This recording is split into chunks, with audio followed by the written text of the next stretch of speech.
Hello and welcome to Reimagining Love. I'm Dr. Alexandra Solomon. Relationships have the power to wound us and the power to heal us. As a clinical psychologist, author, and professor at Northwestern University, I've devoted my life to studying intimate partnerships and family dynamics. On Reimagining Love, I'm here to translate complex clinical topics into tools and takeaways that you can use in your relationships today. If you're ready to develop relational self-awareness and create vibrant and loving relationships with the people who matter most to you, you've come to the right place. I'm so glad that you're here.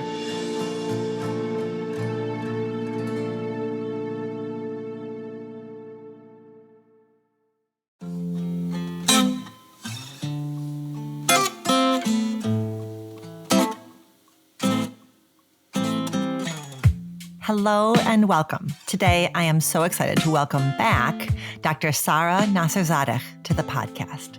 Dr. Sara Nasserzadeh is a world-renowned author, speaker, and consultant with a PhD in social psychology. Over the past 2 decades, she has worked across 40 countries and is recognized as one of the most influential thought leaders in the fields of relationships, sexuality, and intercultural fluency. Dr. Sara was one of the first guests on Reimagining Love, and today she's joining us once again to talk about her new book, Love by Design: 6 Ingredients to Build a Lifetime of Love. This book uses proven research, her research, to identify and describe the 6 ingredients needed to give love a chance to emerge and bloom into a thriving relationship. Dr. Sara encourages us to move beyond the myth of finding your perfect mate and instead to focus on creating something special together. And she reminds us that strong relationships are like tending to a fire instead of constantly trying to reignite a spark. And then together, we explore the 6 ingredients and discuss why reciprocity and intentionality are so important in relationships. And then we respond to a listener's question about a disconnect between how she and her partner prioritize friendships. I'm such a fan of Dr. Sara's work, and I'm grateful to get to share this conversation with you. And I hope that you enjoy this episode. Dr. Sara, welcome back to Reimagining Love. Thank you so much for having me back. I'm so excited. I was just saying before we started, this is the way that 2 busy working professional mamas get to spend time together, is by recording a podcast together. It's been so long since I've seen you, and I love the time that I get to spend with you. So we've got to make more of it. Thank you. The same. Absolutely. We will. So I can't wait to talk about your new book, which I love it. You really, really hit it out of the park. You know, you are a seasoned, wise guide for us and have been for many, many years. But this, I think, is my new favorite thing that you've ever done. So congratulations. I can't wait to get into it. But I have to start by asking you our Reimagining Love question. So, Dr. Sara, I would love for you to talk a little bit about how you are reimagining love in one of your important relationships these days. In all of them, actually. The most important thing I do to reimagine love in my relationships is not to leave them to chances. That's what I would say. I really would like to be as intentional as possible, because I think in this day and age we have enough knowledge, so it will be quite ignorant if we don't use it.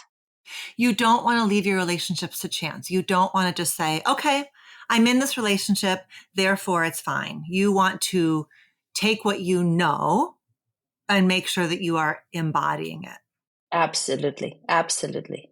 I don't want to be one of those people that preaches to other people and then I suffer at home, in my own relationships. One time, actually, I told a client of mine, there was a couple that I was helping and they really insisted to meet after 6 p.m. And I really thought about it and I knew the couple could really use help, but I just couldn't. And I told them, I said, look, I'm so sorry, but I cannot not be present for dinner for my children. I mean, I just can't. I can't do that. So, there are times that it comes at a cost. But I want to be intentional. I want to make sure that I apply what I know. Well, I think it's really important as a relationship expert that you are saying to us that the knowledge only goes so far. You make the point in your brand new book, Love by Design, that we are living in a time of much more relationship literacy than we've had. You and I have been doing this for 20 plus years, and it's like day and night around relationship literacy compared to when we started our careers, right? There's so much more information out there, but the information is only as good as our willingness to use it. And even as a relationship expert who knows everything there is to know, you still have to, at those forks in the road, choose to walk the talk and prioritize your relationships. Absolutely. And it is hard. But the bottom line is, for my clients, I can refer them to a trusted colleague. But for my child, there's only one mother. Oof. So there are situations like that you really need to think about. Going back to that literacy that you mentioned, I agree with you, literacy, and also the willingness. Many people also are willing to do the work, but they don't know where to put the effort.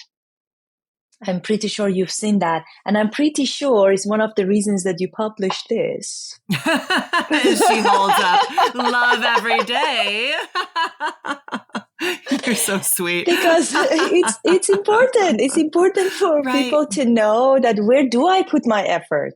The choices of words that we have, like all of those matter. Relationship fluency is all in the details. Right. Your new book, Love by Design, 6 Ingredients to Build a Lifetime of Love, really is the heart of this book is you wanting us to debunk, look for all the places inside of us that this myth lives. And the myth is just what you said, leaving love to chance. The idea that love is about finding our other half, that is the work of love, is just finding our other half. And you are diligent and persistent about debunking this myth. Why? What happens to us when we believe that love is about finding our other half? How does that shape then how we search for love and how we behave in our relationships? I can give you an example of a person that I met in my office in New York. She was highly accomplished. She came to me and said, well, I don't know what I'm doing wrong. And I'm looking at her. God, she's attractive. She's successful, so intelligent. And I asked her, I said, what do you think you do wrong? She said, well, I moved from my hometown. This is one of the examples that I actually give in the book. And I try to include as many examples as possible for people so people can resonate with one person or the other and find a way for themselves, right? Through those stories and narratives of other people. So I'm looking at her as we are in the conversation that she did all the work and she moved from her hometown to New York City, which is the city of opportunities for people, all of that. And then I'm just listening to the words as this young woman talks about, I came to New York City to find love. And I look at her and I notice this pending around her neck that looks like a keyhole. And I said, oh, I'm actually curious. What is that? She said, well, this is something to remind me every day as I put my makeup on in the morning that I'm in this city to find the key for this keyhole. I said, look, how do you know when you see the key? Are you going to try them out? What is your method? It's good and wonderful and poetic to think about it that way. But then what are the elements that you're putting in place? And as we started to talk, I also asked her the question that I ask many people. I ask them to bring 2 objects to me. One is the love that they think they deserve, and one to represent the love that they desire. And so she comes back. In one hand, there is this really soft and cozy blanket, and on the other, this is spiky rock. I said, well, what is what? She said, well, I'm really, really looking for this soft, cozy blanket. That's the love I want. But what I think I deserve is this spiky rock. So if you can't really do the work to bring the 2 together, why is that? What is my love blueprint, as I call it? How was love shown to me as I was growing up? What was called love? So, for example, she was talking about if I was a good student, if I did my homework well, if I helped my parents, if I helped my younger brother, then I was a good person and deserving of love. So they said, oh, I love you because you helped your brother. I love you because all of those become our blueprint as what we deserve, right? So in the real world, she ended up in all of these abusive relationships that were all task-based. So if she could serve the person, she felt like, she was loving them, while the other person expected something else from her. So it was so confusing for her. And throughout our work, as we are talking about this, she admits that I thought that I would see the person, we will fall in love, and then we will be two bodies with one soul and, connected and all that we grew up with. As we started debunking it, it was pretty hard for her because this was a new notion for her to think that, like, for example, we talk about 1 + 1 = 1. So two people meet and then become really close to one another. When they are enmeshed with one another, they fell in love. They can't live without each other. Then, oh, that's a great idea to go ahead and marry and have family, whatnot. That's a very bad idea. Because at that moment in time, when the individuality is lost, when you dismantled your mental capacity, cognitive capacity, then you are going to decide over the biggest and most important contract of your life. So that was one issue that I could see, right? I call it submergent love. Mm-hmm. But then one thing that I wanted to propose to people was, how about if we think of it as 1 + 1 = 3? So all the ingredients that are necessary for that thriving life and thriving love over time to be present, for love to even have a chance to emerge. So imagine that a person comes to you with that mentality that I'm going to find the key to my door, to my, to the keyhole. Shifting that person to that mentality that actually you're going to make the door first, and then you are going to describe it for yourself, and then you're going to make the key to that keyhole. It's a huge shift. Beautiful, beautiful. In that example of the key and the keyhole, you so seamlessly highlighted for us the way in which your client's origin story perfectly fit like a key in a keyhole with a cultural myth, right? So she was expected to be the perfect daughter. So how could she not go then looking for her partner as the perfect fit, right? Like she was taught that nothing less than perfection is okay. And so of course that's what a relationship would have to feel like, is you have to fit perfectly with me. And she comes by that not only through her family of origin experience and her growing up experience, but also by this myth of our love as a soulmate, love as the one. And so she really was set up, like so many of us are set up, in both of those ways, the kind of unique personal wounds and tender spots fitting with all these cultural messages and what you helped her see. And I love this idea. I want you to break this down even further about the 1 + 1 = 1 versus 1 + 1 = 3. But what you really helped her, you helped her find a pathway where she would meet up with somebody and the two of them would create together something that was bigger than both of them and that could really hold each of them. Okay, so 1 + 1 = 1 is submergent love. 1 + 1 = 3 is emergent love. Yes. Okay, so what does that 1 + 1 = 1 look and feel like? And why are we so at risk of losing ourselves in that way? Well, first of all, it's because we are expected to lose ourselves. Anything short of that, you are calculative, you are a gold digger, you're not to be trusted, you're strategizing a little too much about your relationship. So if I don't go head first, if I don't go all in, then don't lose myself. And if there's anything left of me, so to speak, it means that I don't love you enough. I'm not authentic enough. I'm not loyal enough to the relationship, which, as the two of us know, is completely the opposite of how a successful relationship would look like in the long run.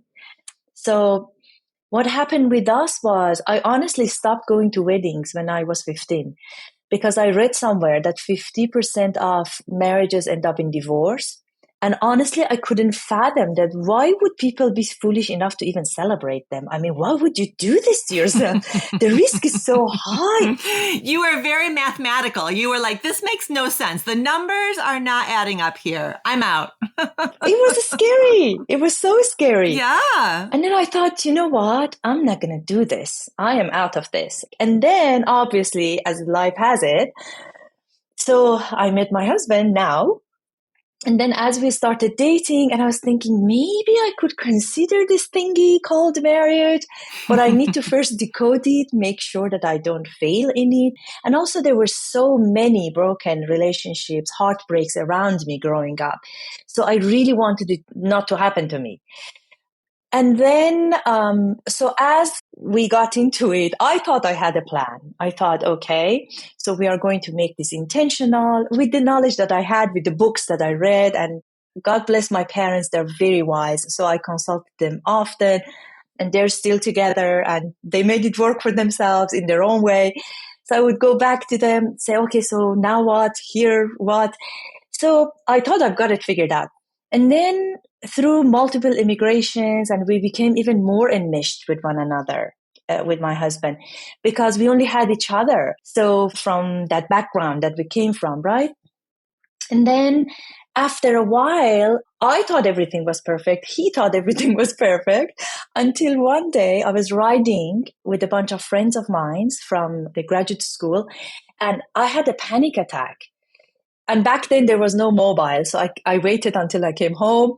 And then I told him, I said, look, I had this really weird feeling. I think it was an anxiety attack. I don't know. And then he said, oh, wow, this is really interesting. Why? We got into the analysis of it, as we do, Okay. all of that. Okay. Uh-huh. And then I said, maybe I need to see someone, especially because I was studying to do the work that I do now. So, and as a part of our studying was to see a personal therapist. So I went to a psychologist, and the first thing he tells me, he said, well, you had a panic attack. Interesting. Tell me about your close relationships. I said, well, I have a perfect husband. I have a perfect marriage. I have perfect parents. I have perfect everything. And then he just looks at me and says, yeah. I think there's nothing left of you. And then as we are talking about all of these, he started questioning my relationship with my husband. Are we too close with each other? Are we finishing each other's sentences? All of that was true. I was pretty destabilized when I left that office, I have to tell you. And I came home, and then we had a long conversation with my husband, with quite a few friends, And then it got me thinking that if I thought I've got it all figured out and this is not perfect, then what is? I followed the protocol. We became one. Everything is perfect, We breathe for each other. We think for each other. We finish each other's sentences. This is perfect, no? This is the standard that we grew up with. And then I realized, no, I was so far from the truth. And that actually determined the trajectory of my life, with my career, with research and, all the education, to figure this thing out. I thought I will figure it out and I will rescue the world. Then I will die happy. So right, in the first place that you turned as a therapist and a researcher was you turned to your own caseload, you turned to your own clients. So you built a model called the Emergent Love Model. And that model began with a deep dive into your own clinical work of why are some of my couples making it and why are some of my couples not making it, and how are they describing what they want versus what they're struggling with. And so your model emerged from the data of your clinical practice, and then you took it more broadly and tested your model more broadly. So tell us a little bit about your research journey, please. Sure. So as you mentioned, I started with my clinical work, but for the longest while, any book that I read back then, now it's different. Back then, meaning 20 something years ago, right? Was about why couples have conflict, why couples fall apart, why couples divorce, majority of research was around that. I wanted to know why couples succeed. It wasn't enough for me to sustain a relationship. I really wanted to see how it looks like when you thrive, because I thought we were thriving and clearly not. So I wanted to figure that one. So I changed the research question to begin with. And then the first piece of research was with 312 couples, that the criteria that I put was these couples had to work with me at least 1 year with myself personally. And as you know, I work globally. So in the global practice, I picked the couples that had those criteria. These are all couples from all walks of life, from different sexual, relational orientations and length of relationship, all that. So I did a content analysis and I applied the principles of the ground theory. Mm-hmm. For listeners who are not familiar with it, basically you have a bunch of content, you plow through them, and then when you feel like there's nothing new emerging, then you stop. So out of that, there were certain words, certain concepts that emerged. For example, trust, compassion. These were the key concepts that emerged from that research. And then I didn't want it just to be a clinician's perspective or observation, right? Out of the qualitative data that I collected, then I teamed up with my husband, who is a psychometric specialist, and he's equally invested, obviously, because he went through the journey with me. And then, so we put it through the 159 US representative couples who self-identified as thriving. The average relationship, the minimum was 1 year relationship between them, and the average was 10 years. So some of them were together for 40 years. And we asked them, and we put these concepts into test as, okay, so now that we're talking about compassion, for example, how does that even look like? Does it make sense to you? Do you use this word to describe this behavior? So we went really deep. Mm-hmm. The other thing that we did with this research was we also did some research with the individuals to see whether the perceptions of two people within one coupledom from those words are the same. So if I say, I respect you, do you receive it the same way? So the expression and experience of it. Another thing we've done, we wanted to see if we could find any correlation. So for example, if I do this, this leads to that.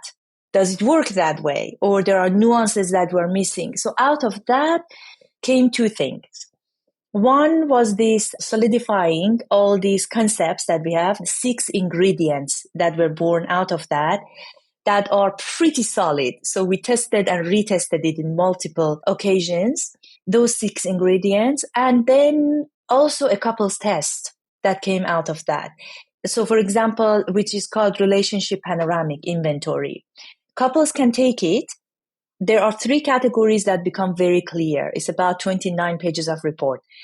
So the average couple in our research, it shows how they are doing in any of these 6 ingredients and more. And also it will show the couple what are the strengths that they have. Let's say, for example, they have really good trust system.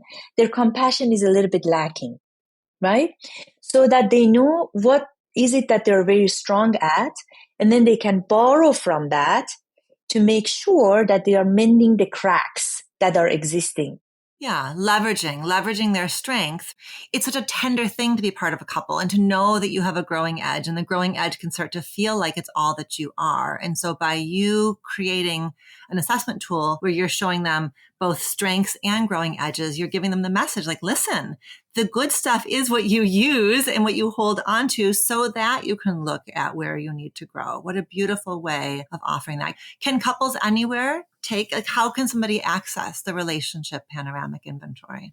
They just go to the website, this Relationship Panoramic Inventory, and I can actually offer it to put the link to the podcast if you like. And then Wonderful. They take it. If both of them consent, the report is going to them. Or if they like, if they're working with a therapist or a coach, they can add the name of that therapist or a coach there. The report goes to that person, the provider, and then they can gather and discuss it and go through it together. Wonderful. What a wonderful tool.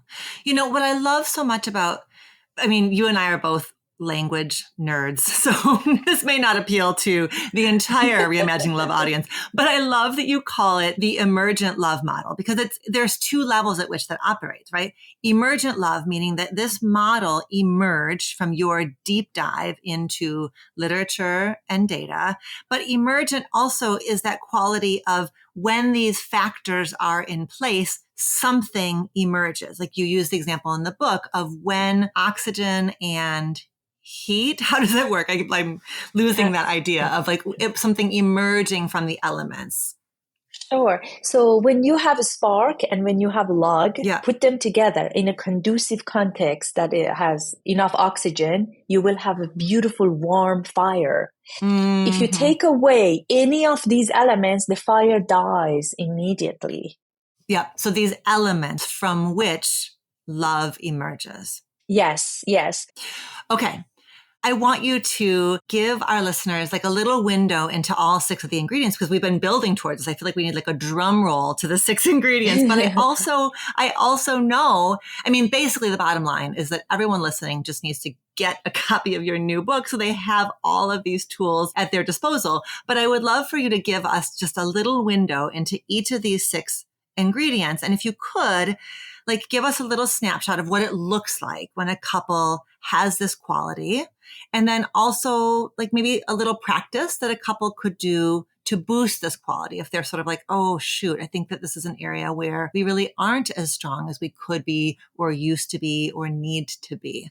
So could you start us off with attraction as one of the first of the 6 ingredients? Absolutely. So when you say if all of these are in place, how does it look like? The basic way that the simplest way I can describe it is you have a peace of heart and clarity of mind. Mm. So when you say how it looks like, the simplest way that I can put it is that the person experiences peace of heart and clarity of mind. So you're not preoccupied with, is this the right person? Am I the right person? Am I doing the right thing? So you're constantly, preoccupied. So that goes away. So the 6 ingredients are mutual attraction, trust, respect, loving behavior, so being loving, compassion, and shared vision. It's very important to pay attention to that word mutual.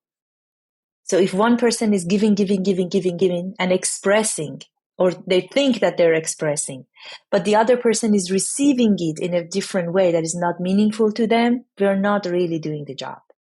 Yeah, we don't get to just kind of plant our flag and say, but I'm doing this. It has to also be something that is received by our partner. And if it's not, if there's a mismatch between what we feel like we're giving and what our partner says we're receiving, that's part of the peace of mind and peace of heart is that we can give and receive that feedback. Yes. So when you're talking about to give our audience today something practical to really put in place right here and now, I would say just if your physicality and your context allows, go for a walk and have a conversation with each other around these 6 ingredients. How do you feel attracted in our relationship?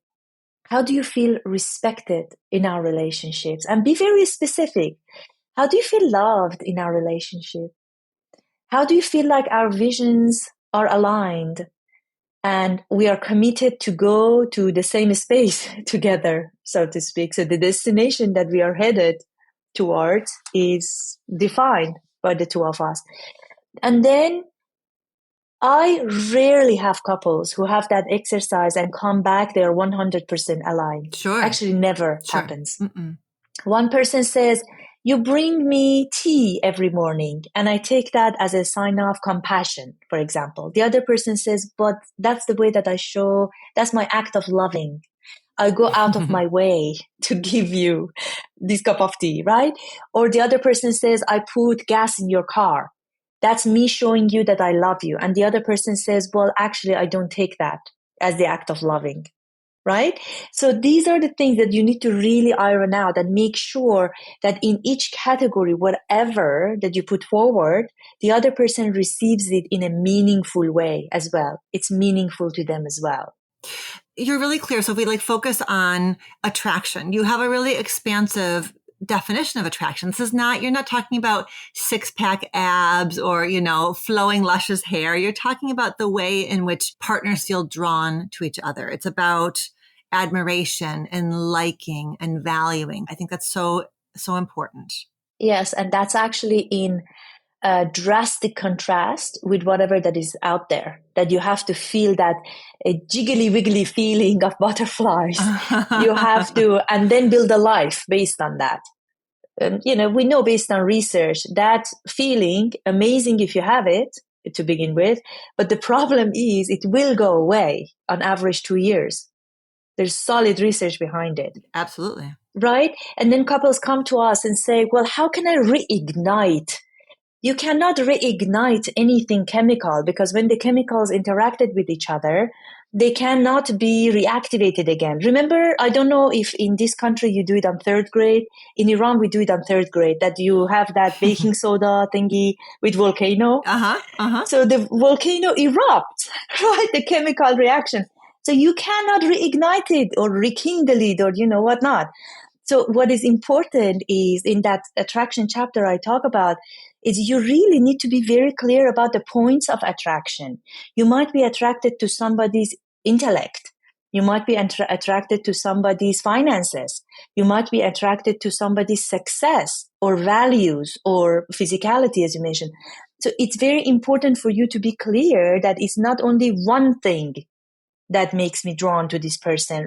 And also, attraction to begin with is wonderful, but if it doesn't translate into intimacy, then it will go away eventually, no matter whatever that attraction is, right? And with intimacy, what I mean is, the way that I look at it is, into me I see, so knowing yourself over time as you evolve, and then into me you see. Then I will allow you to see those parts of me. So the context of the relationship allows for that sort of exchange and building together. So that is also one of the main pieces in the attraction that we found.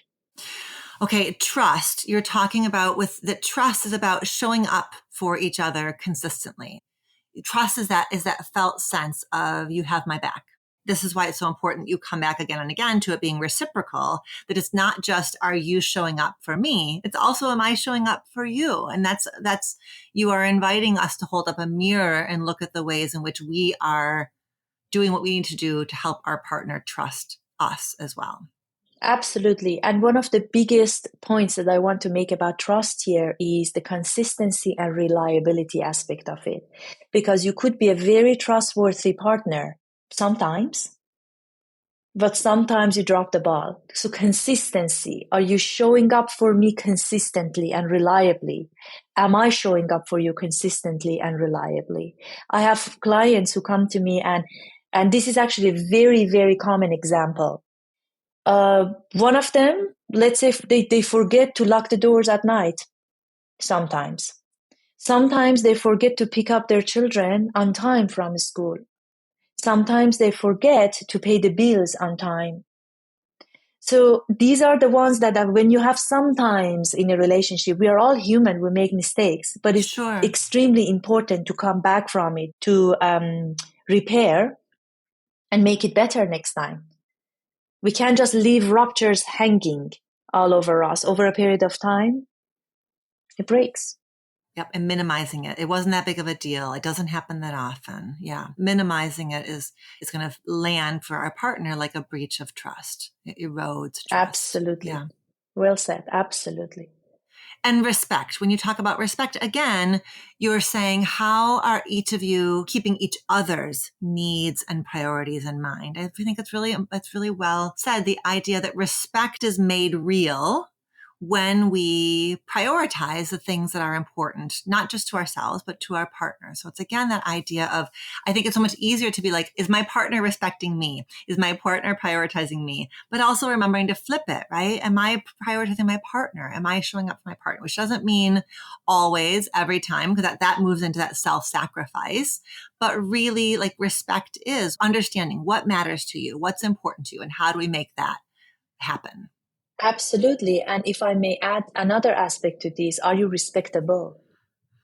Because respecting another person and being respected by them is one thing. And a lot of people come to me and say, my partner doesn't respect me.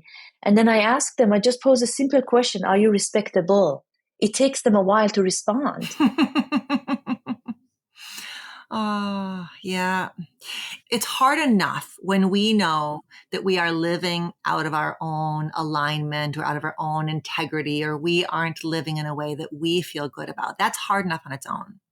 It is amplified then when we are in a relationship because we've got our partner has a front row seat to watching us not care for ourselves, not live in our own integrity. And so then we're asking for something from somebody else that we're struggling to give ourselves. So true. So if we are not holding our own boundaries lovingly and firmly, nobody else is going to. So that's important because one of the concepts that a lot of people struggle with is this acquired narcissism, as I call it. So we let other people walk all over us and then we push them away. We kick them away because they are the enemy. They didn't let us to keep our boundaries together. And then instead of boundaries, we're going to put borders all around us and shut everybody out. Just knowing your boundaries, and I would like to actually invite people who are listening to think about boundaries as not something to shut other people out, but to invite other people in because you are actually going to help them as how to treat you. So that is a very different concept, right? Mm-hmm. So with that, we don't need to be hostile. We don't need borders, healthy boundaries.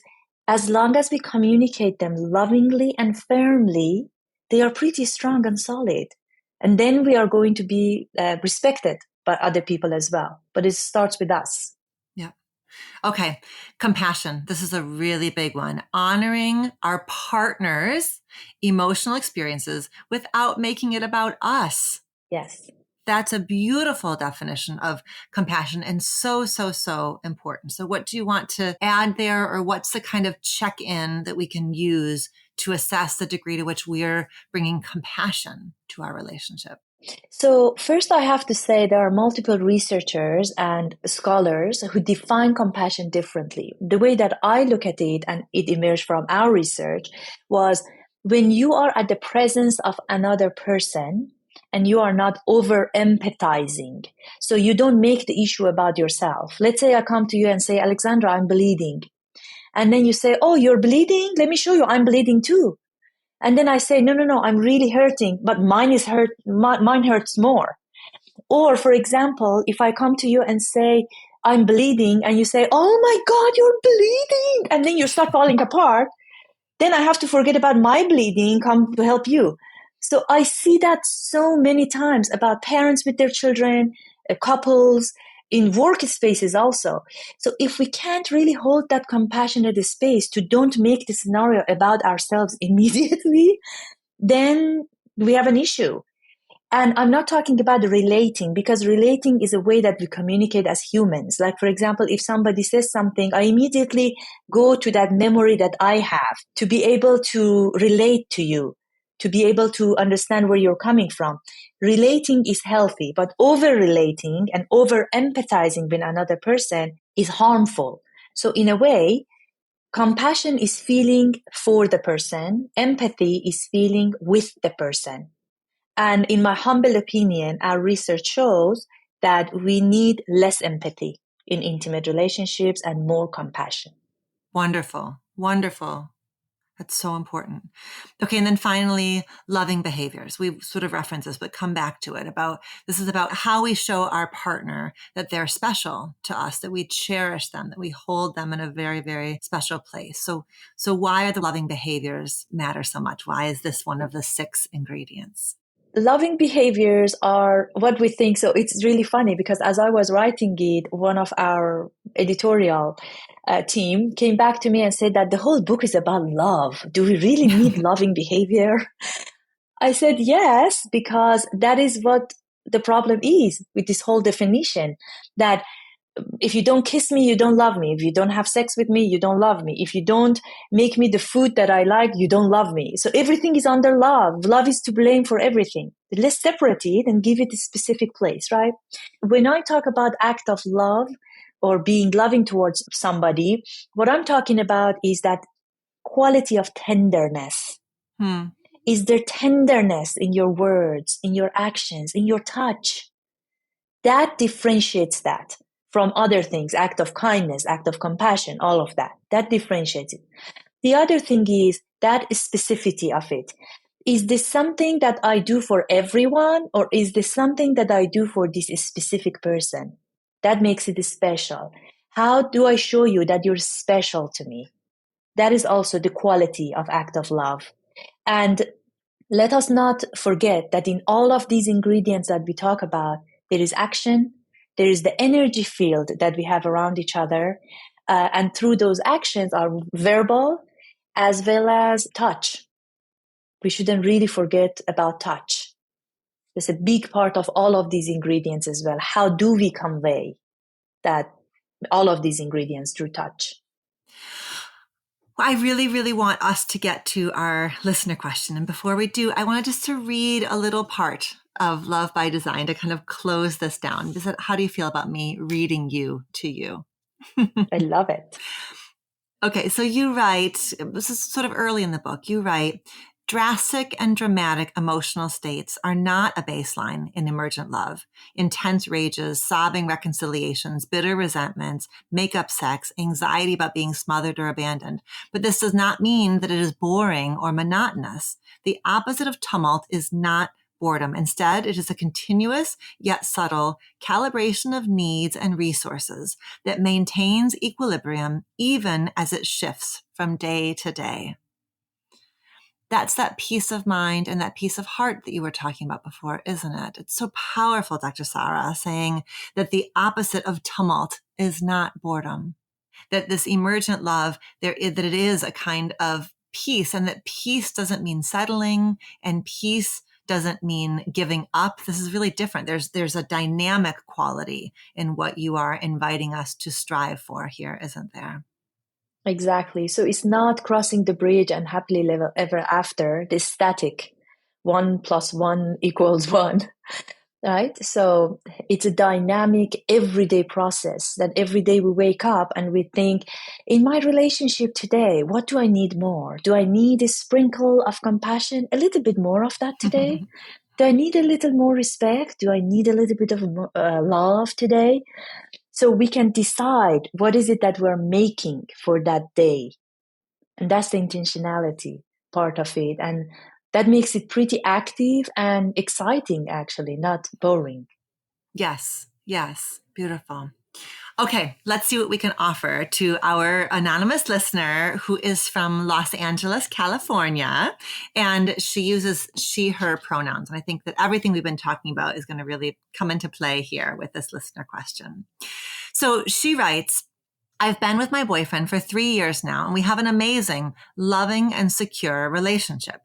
A running theme we've had since the beginning is how much he has prioritized his friends, sometimes over me. And I can't help but feel envious of just how much he values them, despite them not being the kind of close friends I would personally keep, i.e., he has done more for them than vice versa. We've spoken about this many times, and he has been consciously making an effort to put me first and give me reassurance. But part of me still feels that he's a lot happier with them. He says this isn't the case, but I see how much more fun he's having when he's around them. I've told him how I feel, and we've been trying to solve the issue. What am I missing? How do I stop feeling this way? All right, Dr. Sara, what stands out to you about this question? Okay, my lovely listener. So what I'm hearing from you is that you're struggling to think that your partner puts their resources, the way that I divide them is time, energy, attention, and money, somewhere else beside what you think they should be. So there are 3 things that come up for me. The one is the feeling of envious.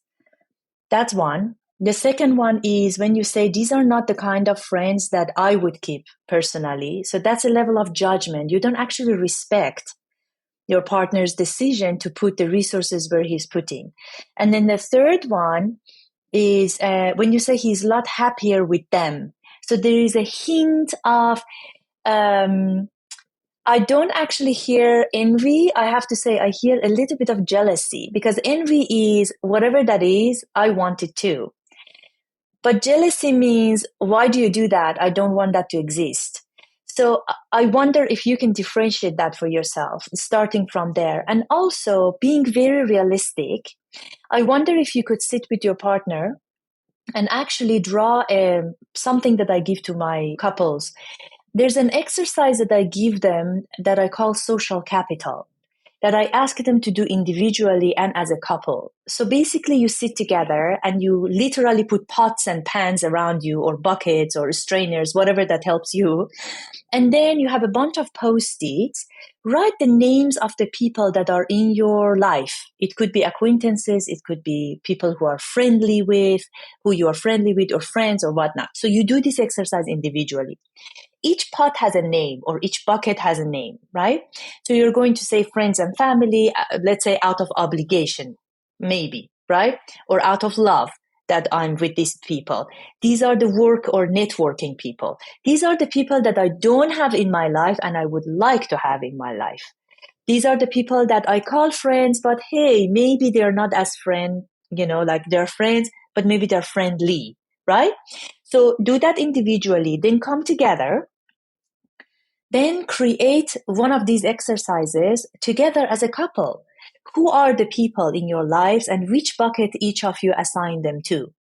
Then that will become a point of conversation. Some of them might get pruned over time or there and then. Some of them you might actually put more intention behind them. Again, remember, the resources that we're talking about is time, money, attention, and energy.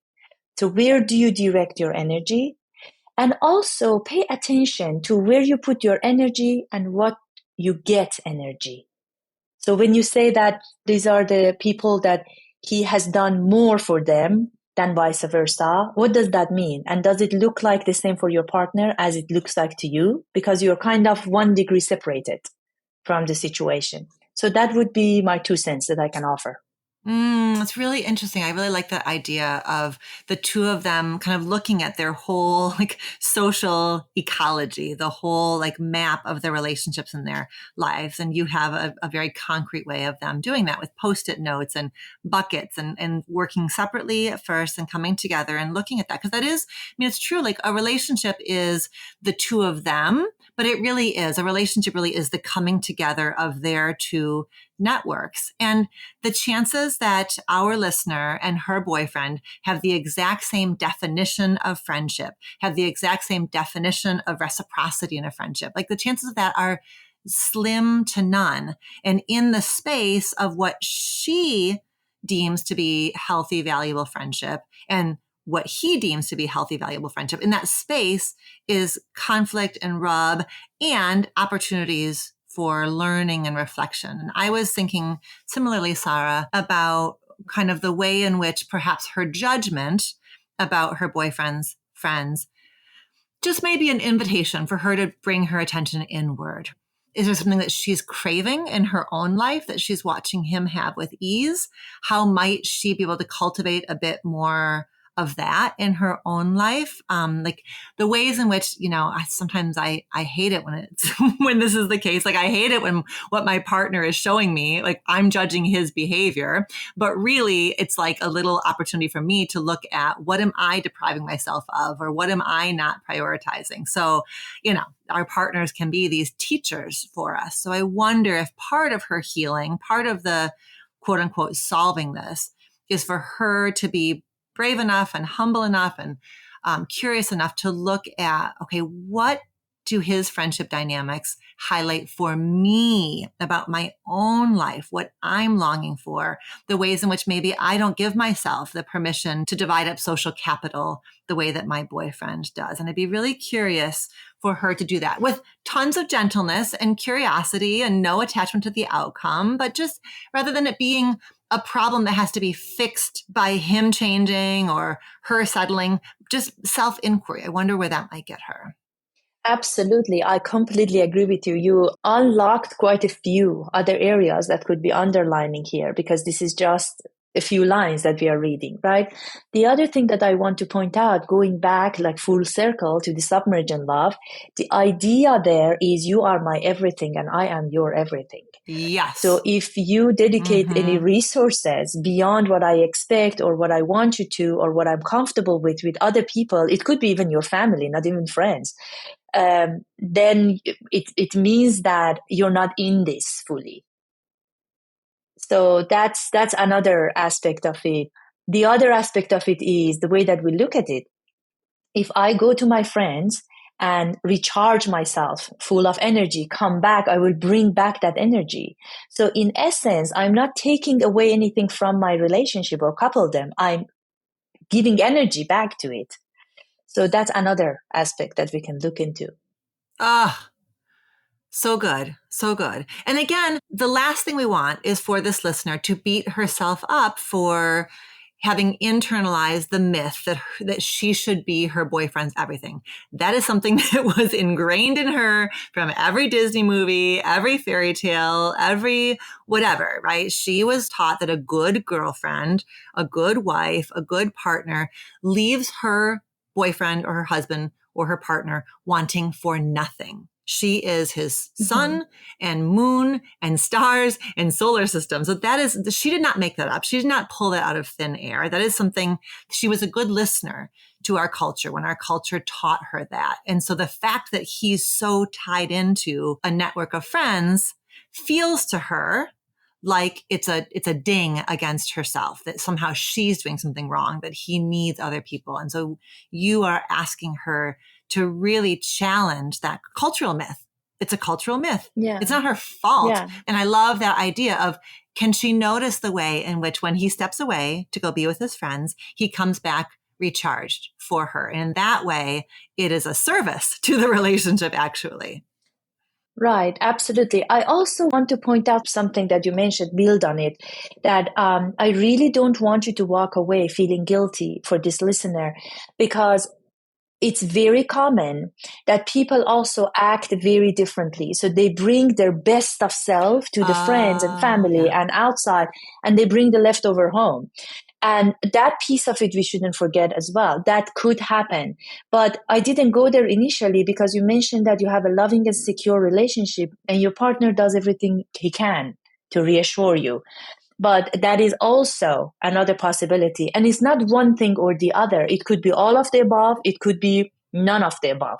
Yeah. But we hope that you take away something that resonates with you and you can work with here. Mm-hmm. Yep. You know, the one last thing I wanted to put in here is I think that because of, again, how we're socialized, we put things into hierarchies. You know, we sort of like rank things. And it's with one thing I love about the emergent love model. The emergent love model has 6 ingredients, but you don't say this is the most important, this is the least important. It really is more of a template or a menu. So I wonder if our listener might also challenge herself to just, rather than saying he's more happy with his friends, could she kind of like tease it apart a little bit more and think about what are the elements of himself that come forward in the friendship versus the elements of himself that come forward with her, like textures and tones rather than more or less. Mm-hmm. Beautifully said. Beautifully said. The other thing is for couples, they've been together for 3 years, you said, yes? Yes. I think you said they're together 3 years. So one of the things that happen is sometimes if a person doesn't feel wanted, respected, or admired, or they feel fitting, or they feel that they belong in those circles of friendship, that could also make them think like, I wouldn't spend time with these people. Why do you even waste your time?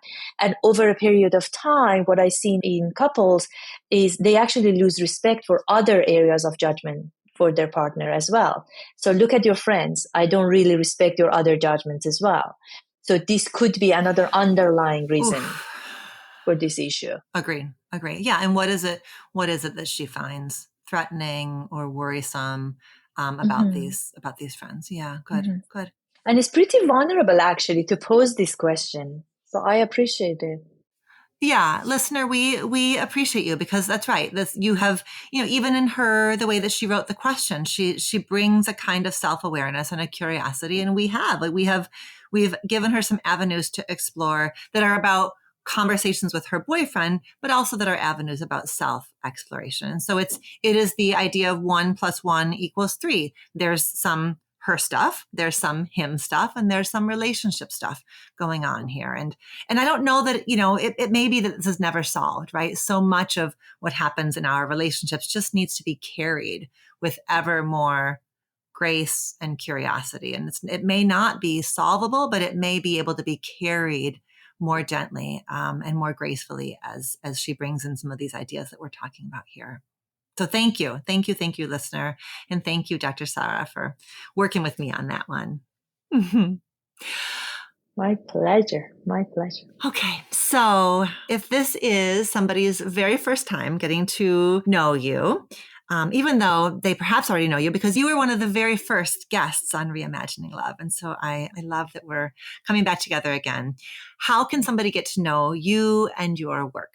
I'm on Instagram. My new book is Love by Design. I really poured all of my practice experiences, cultural experiences, as much as I could from my personal experiences, and also 2 significant pieces of research in that book. I'm not saying that because I want to sell my book. Oh, I want you to sell your book. I just hope that everybody reads this book. Yes. I honestly think I didn't leave, as much as I can tell with my knowledge today, I didn't leave any stone unturned. You're going to find very different meanings attached to very commonly used words like respect, compassion, attraction. And I hope that by the end of reading this book or listening to the audio, you can embrace a new model of love. Because Einstein said, we cannot solve the problem with the same frame of mind that created it. We have to see the world anew. We have to look at it anew. And that is what I'm offering, a new model of love. And I hope that we can create world peace, one relationship at a time. That's a big goal. That's right. I'm here for it. You are the perfect author for this book. You have such a global perspective and global experience, and you are so well-trained and thoughtful, and you are unafraid to bring yourself into the book. And it really is. It's comprehensive. It's gentle. It is incredibly resourceful, and you will come away from this book with a more expansive view of yourself and relationship, and more skilled at being able to cultivate what you really want and need and deserve in relationships. So absolutely. So we're going to have in the show notes links to the book, links to the relationship panoramic inventory, links to your social media, of course. So thank you, Dr. Sara. Thank you so much. And you're very kind and generous with your words. I don't take that lightly. And thanks to everyone who listened. I hope you took away something from it.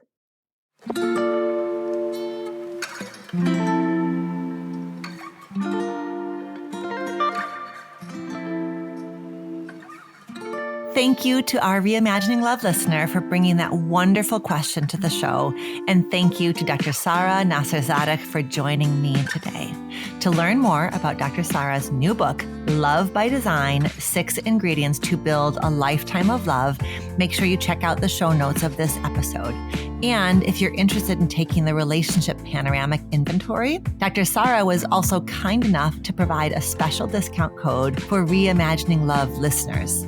So use the code REIMAGINE for 10% off. And that discount code is valid until February 29th. And I'll put all those details also in the show notes. Thank you for listening. I am passionate about making Reimagining Love an important resource for you. So if you enjoy the show, it would mean the absolute world to me if you would leave us a review on whatever podcast platform you use. Until next time, be well.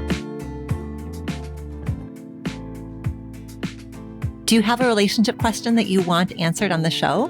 Visit reimagininglove.com to send in a written or audio question. Questions can be about intimate partnerships, family relationships, friendships, you name it.